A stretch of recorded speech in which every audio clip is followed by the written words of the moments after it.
is really my baby. Kaya congratulations, I'm the happiest. At maraming salamat po sa inyong lahat. At nakikiusap po ako, ipagpatuloy niyo po ang pagsuporta niyo kay Wilbert. Wilbert is pure talent.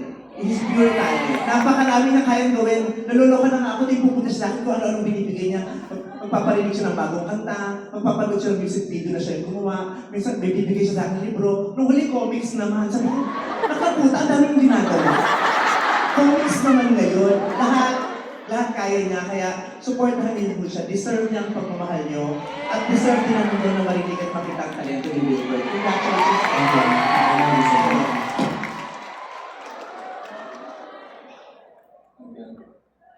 Kasi guys, favorite niya yung dulo ng pahinga. Kaya ba siya na pakinggan niya yung dulo ng pahinga. So, gusto kong yung dulo ng pahinga. Dulo pa lang. Pakikita yung dulo. Doon lang ako. Yakap ka ng yakap, sakit sa susunod ko. Guys! Pag sumabay ayaw mayak, ang lakas pa. Bugin-bugin yung dito ko pag matapos. Guys, ano pa alam natin? May pakilala sa akin si Bea.